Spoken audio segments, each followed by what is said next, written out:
Bonjour à tous. Alors merci pour votre participation. Merci à eDevice pour l'organisation de ce webinaire. Merci Pierre, merci Pascal. Donc j'ai l'honneur de commencer par cette première session. Je vais co-animer avec Isabelle Nouffer, qui est infirmière spécialisée en insuffisance cardiaque dans le département de cardiologie de la clinique Saint-Gatien.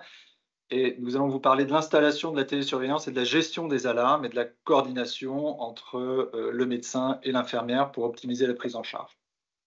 Alors, il y aura trois parties, d'une certaine façon. Je commencerai par dresser un tableau assez rapide de la télésurveillance avant de laisser la parole à Isabelle, qui va vous expliquer de façon très pratique comment elle gère la télésurveillance, de l'installation jusqu'à la gestion des alarmes au quotidien. Et puis, je vous dirai à la fin quelques mots sur notre cohorte, sur les enseignements qu'on peut en tirer. J'espère que ça donnera matière à discussion et peut-être à débat. Alors, le rationnel de la télésurveillance, je crois qu'il est autant médical qu'économique. Vous connaissez le livre blanc pour l'insuffisance cardiaque qui avait été publié en 2021 par le groupe Insuffisance cardiaque et cardiomyopathie de la SFC sous l'égide du professeur Lamblin et qui proposait 4 défis à relever. Le premier étant de lutter contre l'errance diagnostique. Le second étant de favoriser le développement d'un réseau de soins avec la ville en particulier. Et dans le troisième et quatrième défi, on mettait en avant la nécessité de développer des nouveaux outils, en particulier la télésurveillance, ce qui nécessite également l'apparition de nouveaux métiers paramédicaux et infirmiers. Alors la télésurveillance, elle fait partie maintenant des recommandations officielles depuis 2021, elle a fait l'objet d'un chapitre, vous le savez, et on a maintenant des données qui tendent à prouver que la télésurveillance a un impact sur les hospitalisations pour insuffisance cardiaque et peut-être sur la mortalité. Je vous ai cité une méta-analyse publiée en 2015 qui a été reprise dans les guidelines de 2021. Le rationnel, il est également économique. Alors, les dépenses de la branche maladie de la sécurité sociale, elles s'élevaient en 2022 à 190 milliards d'euros. L'assurance maladie fait le distinguo entre l'insuffisance cardiaque chronique et l'insuffisance cardiaque aiguë. Alors, vous voyez que l'insuffisance cardiaque chronique, elle coûte 1,670 milliard d'euros. Et ce qui coûte cher, c'est en fait les soins médicaux, les soins infirmiers, les médicaments, évidemment, et les prestations en espèces. L'insuffisance cardiaque aiguë, elle coûte quasiment... Vous ne voyez pas le diaporama, me dit-on. Alors, il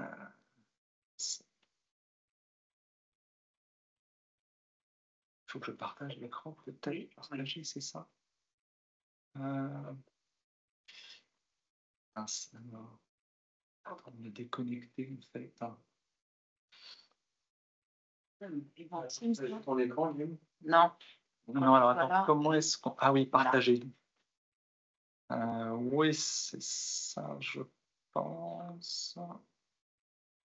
Voilà, je pense que c'est bon. J'espère que... Désolé, je n'avais pas activé le partage d'écran.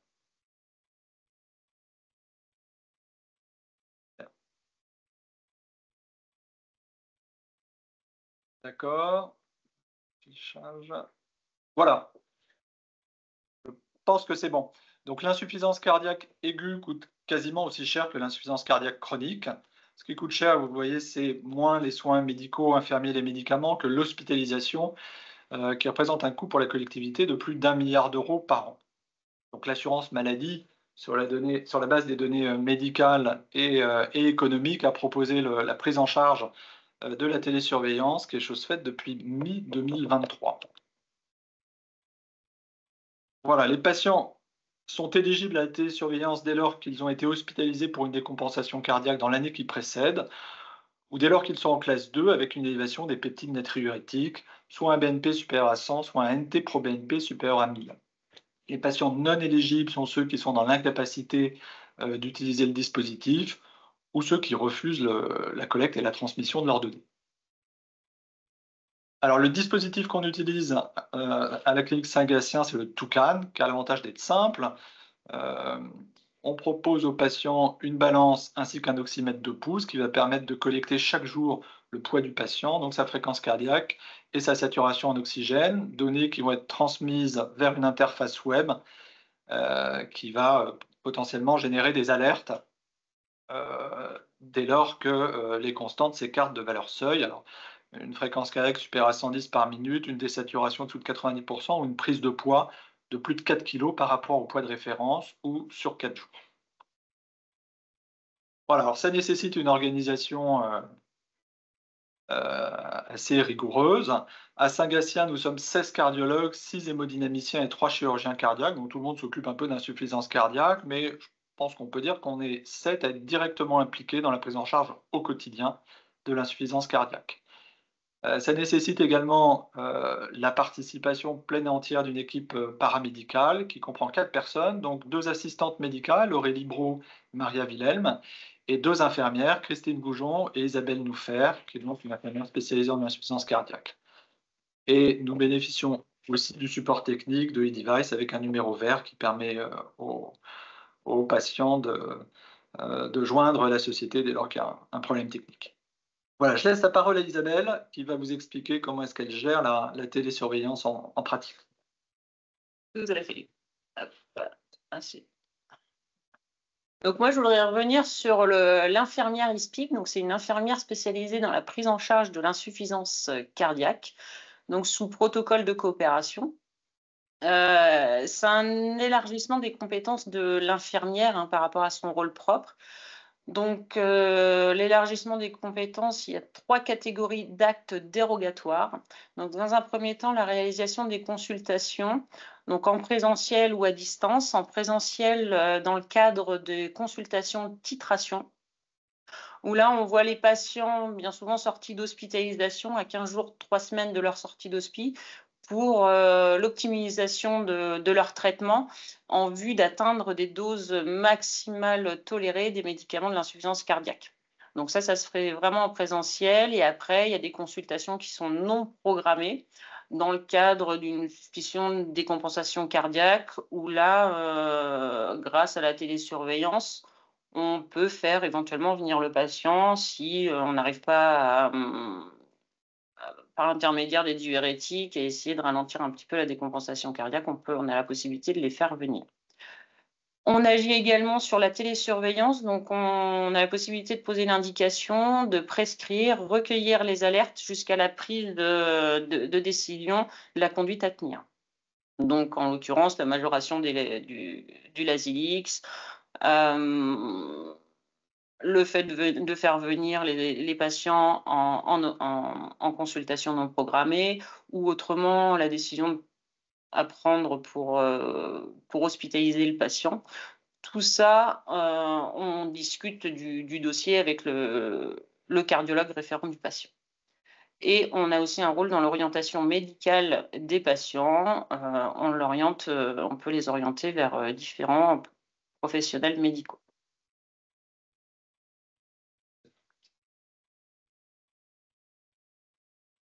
Voilà, donc les atouts, je vais revenir sur les atouts de la télésurveillance. Donc la télésurveillance permet une gestion précoce des décompensations cardiaques. Donc dans ces cas-là, on adapte les diurétiques, comme je vous ai dit précédemment, les consultations non programmées et l'orientation des patients. Ce qui permet également de diminuer un petit peu la durée moyenne de séjour d'hospi.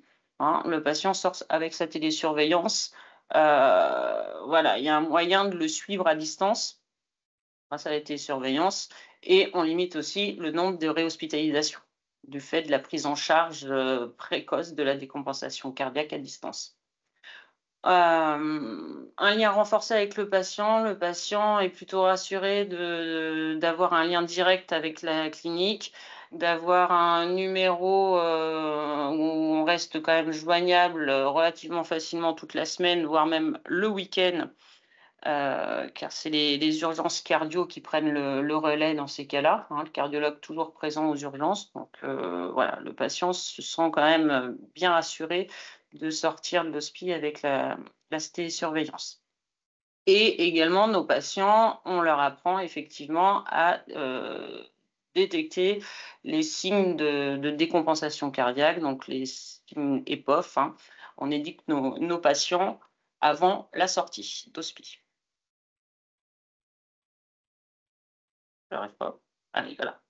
L'inclusion des patients, donc c'est bien souvent au cours d'une hospitalisation pour des compensations cardiaques ou pour la découverte d'une cardiopathie, ou suite à une consultation, un patient en aggravation avec la majoration des NYHA2 et des taux de peptide natriurétique supérieurs à 1000. Dans ces cas-là, le cardio qui reçoit le patient en aggravation nous appelle et nous pouvons installer d'emblée la télésurveillance à la suite de sa consultation avec le cardiologue.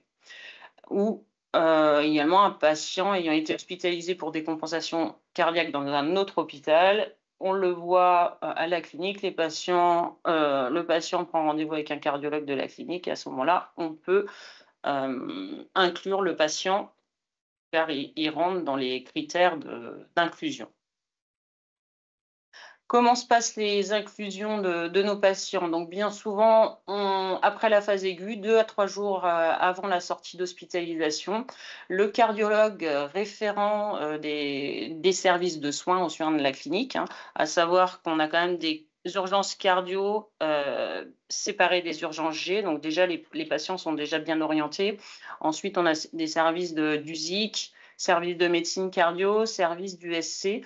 USC avec des parties télémétrées. Donc, le cardiologue qui effectue sa visite le matin dans les différents hospices nous appelle et dit voilà, il y a un patient équipé avec la télésurveillance. Donc, dans ce cas-là, nous, à distance, on regarde un petit peu le dossier du patient.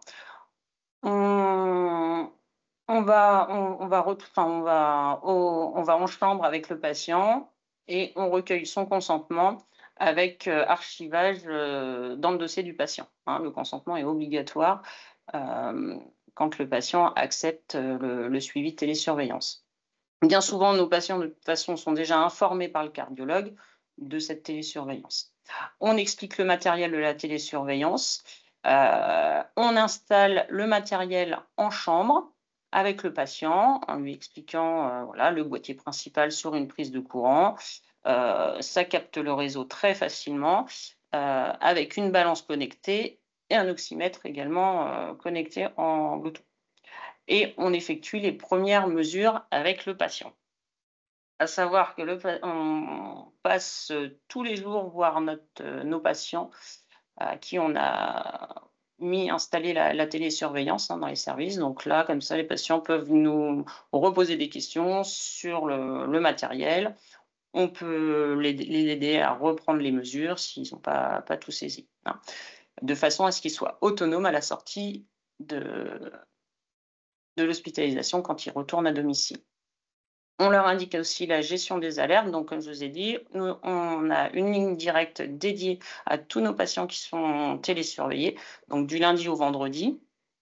Et également le week-end, où là, c'est les urgences cardio qui prennent le relais avec le cardiologue de garde pour le week-end. À ce moment-là, en chambre, on identifie aussi les connaissances du patient, qu'est-ce qu'il a compris de sa pathologie cardiaque. Donc, on reformule voilà, les choses, on approfondit un petit peu ce qu'ils ont compris, ce pas compris. On aborde également le régime hyposodé, la reconnaissance des œdèmes, les traitements. Voilà. On propose également notre programme d'éducation thérapeutique. Donc, c'est environ une séance par mois où, sur une journée et demie, nous accueillons des patients, 5 patients qui peuvent être accompagnés. Comment ça s'organise? La matinée, sous forme d'atelier, les patients avec les accompagnants rencontrent l'infirmière, une diététicienne, un kiné. Donc, toutes les heures, ils changent d'atelier. Donc, ils rencontrent chaque professionnel qui est présent. Et l'après-midi, c'est un cardiologue qui reprend un petit peu qu'est-ce que l'insuffisance cardiaque, le fonctionnement, les signes d'alerte, les traitements, voilà, toutes sortes de choses. La demi-journée, l'autre demi-journée, c'est coach sportif et un sophrologue. C'est vraiment, voilà, nos patients sont vraiment l'éducation est très poussée. On propose également un accompagnement thérapeutique aussi. Hein. On appelle nos patients et on fait ça aussi à distance également pour ceux qui ne peuvent pas forcément se déplacer ou les patients un peu réticents qui ne veulent pas trop se déplacer, faire des ateliers en groupe. Bon, voilà, c'est un peu au cas par cas. Et on identifie également les potentielles difficultés et on essaye on recherche à les surmonter, hein. Donc, si le patient a un peu peur de la télésurveillance, ne comprend pas tout, on n'hésite pas, on attend les aidants, le conjoint, les enfants, voilà, on attend et à ce moment-là, on reprend un petit peu les explications avec l'entourage. Autrement, on fait appel également au Prado, hein, et puis les infirmières libérales aussi, on a souvent des liens avec les infirmières libérales. Mince, hop. Donc la gestion des alertes. Les alertes se font quotidiennement, mis à part les week-ends. Comment donc les alertes grâce au logiciel avec un algorithme, hein, c'est l'algorithme qui définit les alertes. Et en plus, on a sur notre portail, on peut ajuster les seuils d'alerte de chaque patient, individualiser les seuils d'alerte, donc sur le taux d'oxygène, la fréquence cardiaque et le poids. Donc ça, comme on peut vraiment adapter nos alertes que l'on veut générer, hein. Donc après, on fait le tri avec les fausses alertes. Donc les fausses alertes, c'est assez rapide, hein, parce qu'avec l'habitude, on va plutôt vite. On arrive à dépister si c'est une fausse alerte. Par exemple, le conjoint qui s'est pesé sur la balance, voilà, je ne sais pas, les petits-enfants qui se pèsent à la place de la personne qu'il faut qu'ils se pèse. Les doigts froids aussi, ça crée bien souvent des saturations relativement basses. Donc ça, on sait que c'est des fausses alertes. Ensuite, on arrive sur les alertes confirmées. Où là, dans ces cas-là, nous, de notre côté, on récupère les données du patient, les antécédents, les derniers comptes rendus, les traitements. Donc, on a déjà un petit peu une visu sur ce que le patient a. Et là, on commence l'entretien téléphonique. Donc, on évalue la sévérité clinique. Comment ça se passe? C'est un peu un questionnaire, entre guillemets, toujours sur les signes d'EPOF, hein, l'essoufflement. À quel stade d'essoufflement il en est, s'il fait de l'orthopnée, s'il a des difficultés, voilà, dès qu'il monte 3 marches. Voilà, on arrive à évaluer la sévérité clinique. On élimine les causes extracardiaques et à ce moment-là, on confirme la décompensation cardiaque. On recherche le facteur déclenchant, donc la non-observance, les écarts de régime, et on fait le point sur les traitements en cours que le patient prend, effectivement, si on est raccord avec nos derniers comptes rendus. Et ensuite, on met en place la prise en charge. Donc, on majore les diurétiques bien souvent. Autrement, on les fait venir en consultation non programmée ou hospitalisation ou un système d'HAD aussi que l'on a mis récemment. Système d'HAD avec diurétique, pousse-seringue de diurétique à domicile. Mais voilà, on discute toujours du dossier avec le cardio-référent du patient. Et ensuite, sur les jours qui suivent, donc, on envoie également une biologie, hein, quand on majore les diurétiques, on envoie la biologie aussi directement au patient. Et ensuite, les jours qui suivent, on suit l'efficacité des modifications apportées. Donc, on voit au niveau de la courbe de poids, les symptômes. Et voilà, sur quelques jours, on voit si l'efficacité de nos majorations de diurétiques fonctionne. Voilà, quelques cas concrets. Donc, monsieur X, âgé de 72 ans, cardiopathie ischémique avec une FEVG à 40%. On s'aperçoit là qu'il a une alarme sur la fréquence cardiaque à 150 par minute. Donc, on l'appelle, on le fait venir en consultation, donc non programmée. On lui fait un électro. On rentre en contact avec un cardiologue rythmologue directement. Le patient se trouve en flotteur, il est ablaté 2 jours après. Je crois que c'est tombé sur un week-end, donc c'est pour ça qu'il est resté un peu plus longtemps. Voilà.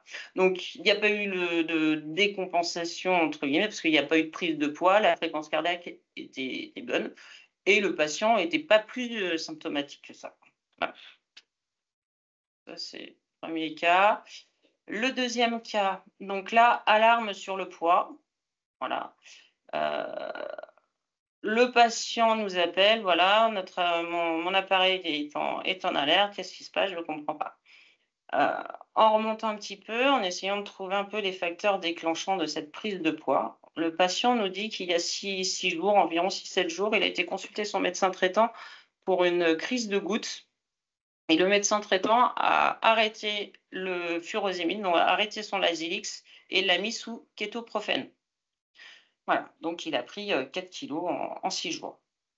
Donc on lui conseille de reprendre son Lasix, de retourner voir son médecin traitant, d'arrêter le kétoprophène, et il existe peut-être un autre traitement pour les crises de gouttes.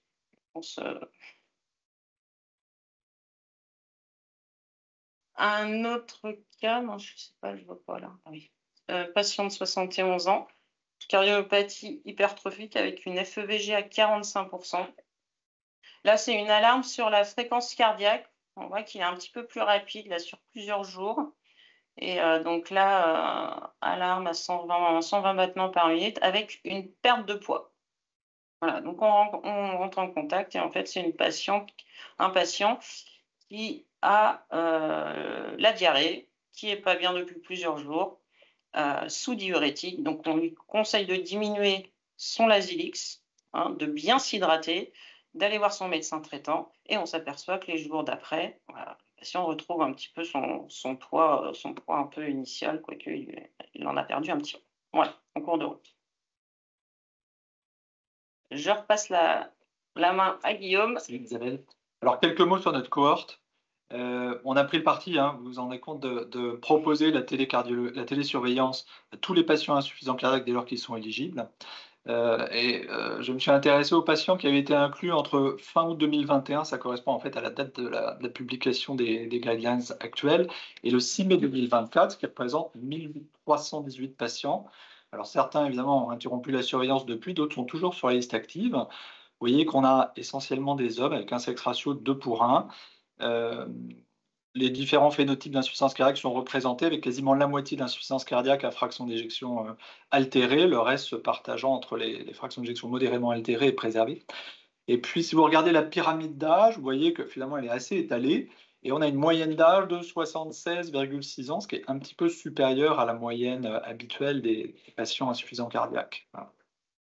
Un élément intéressant, c'est que la moitié des patients à peine en fait a son épouse ou son époux à domicile, et donc la plupart des patients finalement sont seuls. Certains vont avoir la présence de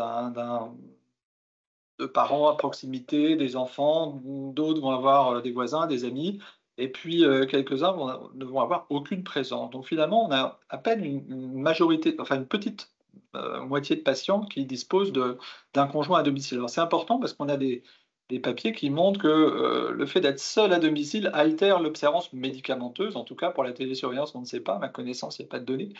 Mais on sait que les patients seuls à domicile ont un suivi un peu plus compliqué, une observance sans doute moindre que ceux qui vivent en couple. Quand on regarde la pyramide d'âge, vous voyez qu'on a une patiente qui a quasiment, qui a 101 ans d'ailleurs, c'est Madeleine, qui est née en octobre 2023. Et je voulais vous parler de cette patiente d'abord parce que c'est notre doyenne, et surtout parce que vous voyez, elle habite en fait une petite ville qui s'appelle Lucé-le-Mal. Alors ça doit être par là sur la carte, qui se trouve à quasiment à 100 km de Tours. Petite ville dans laquelle vous imaginez que l'offre médicale n'est pas très importante. Il y a un médecin généraliste, il n'y a pas de cardiologue, et il y a un hôpital qui a fermé en 1964. Cette dame, elle est toute seule chez elle, et vous voyez qu'elle est malgré tout observante, puisque on a 82% de relevés depuis qu'elle a été inclue. C'est une patiente qui avait été opérée d'une plastie mitrale, qui a une fibrillation auriculaire, qui est porteuse d'un stimulateur cardiaque. Plusieurs bonnes raisons de faire de l'insuffisance cardiaque. Elle avait été incluse, cette dame, au décours d'une consultation. Elle avait rapporté une dyspnée classe 2 de la NYHA avec un BNP qui était quasiment à 3000. Vous imaginez bien que c'est typiquement le type de patiente qu'on n'a pas envie de faire revenir à la clinique en VSL pour faire 180 km juste pour voir le cardiologue. Et donc, c'est une dame qu'on suit en télécardiologie et qui, depuis l'inclusion, n'a jamais été hospitalisée.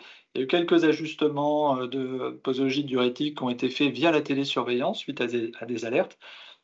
Mais c'est une patiente qu'on arrive à gérer en ambulatoire finalement depuis l'inclusion.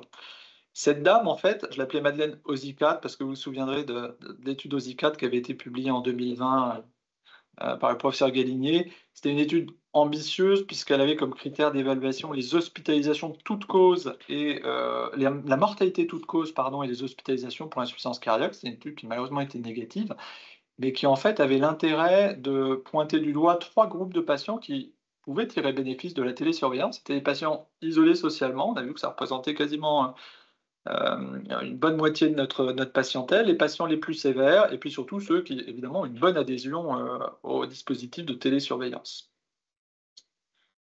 Et puis quand on regarde les critères, les motifs d'arrêt de la télésurveillance dans notre cohorte, vous voyez qu'un tiers des patients va décéder, ce qui correspond en fait à la proportion qui est rapportée en fait dans les séries après une hospitalisation. On a 30% de décès à 1 an, 45% de réhospitalisation dans l'année qui suit.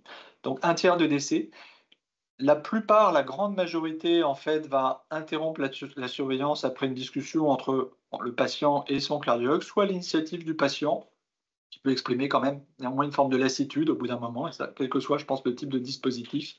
Il est certain que les mois passant, le patient est peut-être un peu moins volontaire, soit à l'initiative du cardiologue si les critères de remboursement ne sont pas remplis. Les choses intéressantes, à mon avis, c'est les patients qui vont être institutionnalisés. Ça représente à peu près 3% de notre cohorte. Et on pourrait imaginer que le patient qui va rentrer dans un EHPAD va pouvoir avoir un suivi médical plus strict, plus rigoureux. Et force est de constater que c'est des patients qui, le plus souvent, vont devoir interrompre la surveillance parce que je pense que la charge mentale du personnel soignant dans les EHPAD est telle que la télésurveillance passe un petit peu au second plan. C'est d'autant plus dommage que c'est probablement une catégorie de patients qui serait je pense, le plus à même de bénéficier du dispositif. Voilà. Et puis d'autres vont devoir arrêter pour des raisons purement médicales. Alors, les 7%, c'est pas mal, c'est des patients qui ont fait un AVC, qui ont dû être amputés, qui vont développer des troubles cognitifs. Bon. Voilà. En conclusion, je pense qu'il faut retenir que la télésurveillance, la mise en œuvre de la télésurveillance, c'est vraiment un travail d'équipe, hein, c'est une dynamique collective. C'est quelque chose de très gratifiant et de satisfaisant parce qu'on a un bon retour des patients. Je crois qu'il faut aussi faire remarquer qu'on a un peu le sentiment d'être à l'aube d'une ère nouvelle, avec une technologie qui est en train de se développer de plus en plus, qui va se développer avec l'émergence de l'intelligence artificielle, je pense. Et puis, il reste des questions à résoudre, notamment sur les populations cibles, celles qui vont le plus bénéficier du dispositif.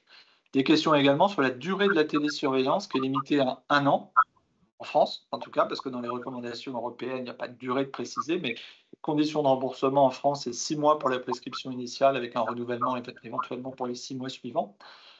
Ce qui peut paraître un petit peu critiquable sur un plan purement médical, parce qu'on n'arrête pas les traitements au bout d'1 an, il n'y a pas de raison objective pour qu'on arrête la surveillance. Et puis enfin, je pense que la télésurveillance, c'est aussi un bon vecteur entre la médecine de ville, la cardiologie de ville et la cardiologie hospitalière. Voilà, donc c'est